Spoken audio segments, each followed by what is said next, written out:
sore rekan-rekan media semuanya. Pada sore ini kami dari Polres Karawang akan melaksanakan press conference terkait pengungkapan dari tim Sangga Buana Satuan Narkotika dan Obat Terlarang Polres Karawang Pusat Narkoba yang dilaksanakan dari mulai periode bulan Desember sampai dengan Januari. Alhamdulillah dalam kurun waktu 2 bulan, Desember dengan Januari 2024, tim Sangga Buana Satuan Narkoba Polres Karawang berhasil melakukan pemrosesan atau penegakan hukum sebanyak 19 laporan polisi dengan total 25 tersangka. Di sini ada beberapa penegakan hukum, yaitu terkait masalah pengungkapan jaringan narkotika dan juga termasuk obat-obatan keras tertentu, di mana kami berhasil mengamankan total ada 135,02 gram untuk narkotika jenis sabu, kemudian 574,36 gram untuk jenis ganja, kemudian 375,03 gram ini jenis tembakau sintetis, dan kemudian 15 butir ekstasi serta 12.829 obat keras tertentu, itu ada eksimer dan tramadol. Adapun dari 19 TKP ini itu terdiri dari beberapa kecamatan seperti Karawang Kota, Kelari, Purwasari, Banyusari, dan yang paling besar untuk penegakan hukum dilakukan di Kecamatan Karawang Kota, khususnya untuk peredaran obat keras tertentu dan juga peredaran sabu. Dan kemudian dari 25 tersangka tadi, ada 4 orang yang ternyata sudah merupakan residivis pengedar narkotika dan obat-obatan terlarang yang sudah pernah dilakukan penegakan hukum sebelumnya. Ini menjadi sebuah peringatan tentunya untuk ke depan, khususnya bagi residivis peredaran narkotika ataupun obat-obatan terlarang. Tentunya akan kami lakukan tindakan tegas terus ke depan apabila memang masih melakukan tindakan tersebut. Selanjutnya, dari total barang bukti yang sudah kami sita tersebut, kalau misalnya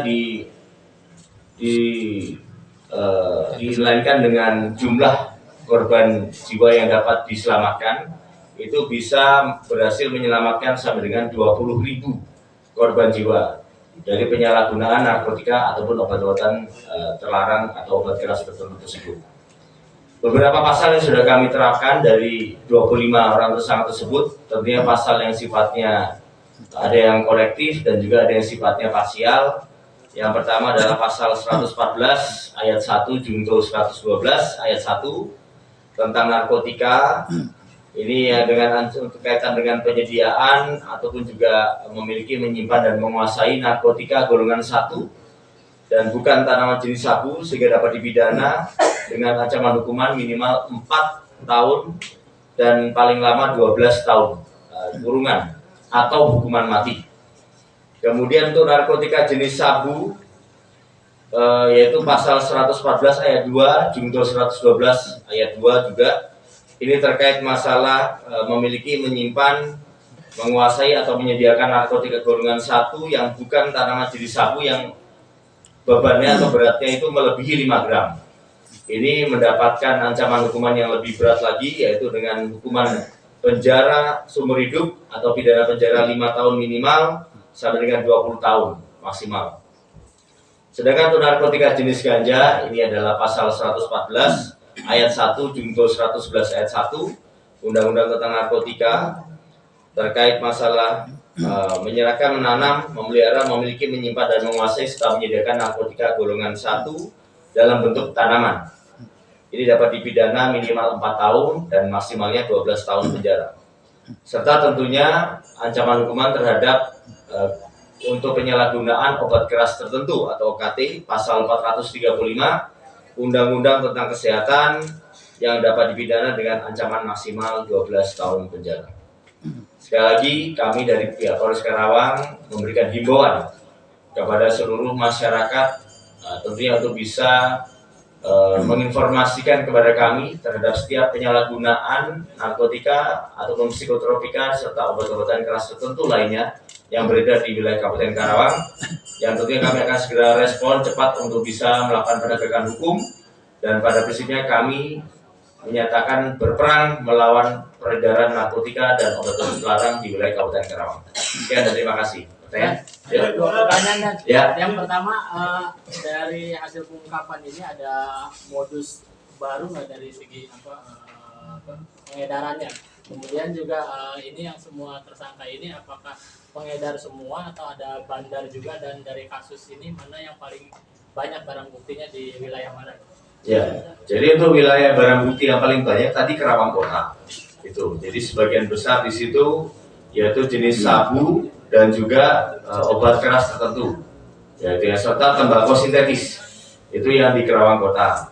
Sedangkan untuk masalah modus, memang modusnya itu sampai dengan saat ini belum ada modus yang baru. Sebagian besar sifatnya adalah sifat tempel ataupun juga peredaran COD yang melalui kontrol delivery ya. Jadi delivery COD, pembayaran langsung menggunakan online. Jadi yang paling banyak di sini adalah di Karawang Kota. Ya. Ini kan dalam jangka waktu hanya 2 bulan, ya, mencapai puluhan orang. Ya. Apakah bisa dikatakan ini darurat karena begitu masif? Terus ke depan rencananya seperti apa dengan instansi lain seperti BNN, kemudian Pemda, supaya penekanan penyalahgunaan peredaran di Karawang Oke, jadi pada prinsipnya kami tidak akan berhenti untuk melakukan penegakan hukum terhadap penyalahgunaan narkotika dan obat-obatan terlarang. Sebanyak mungkin tersangka yang bisa kami jaring untuk bisa mengantisipasi dan mencegah peredaran obat-obatan atau barang haram tersebut. Ya. Di satu sisi kami juga sudah melakukan kolaborasi melalui tim P4GN juga bersama dengan BNN dan pemerintah daerah dalam rangka untuk melakukan pencegahan. Total sudah ada 2 kampung bebas narkoba yang sudah kami canangkan, yang harapannya nanti bersama dengan BNN kami bisa melakukan penambahan kampung-kampung bebas narkoba khususnya di wilayah pesisir ataupun di wilayah terpencil di desa-desa yang dimungkinkan terjadinya peredaran yang tinggi untuk narkotika dan obat-obatan.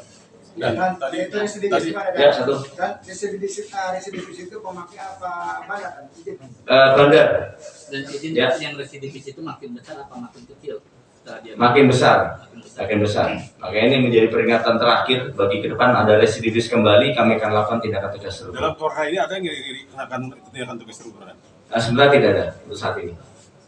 Kalian? Cukup? Cukup. Mau hujan.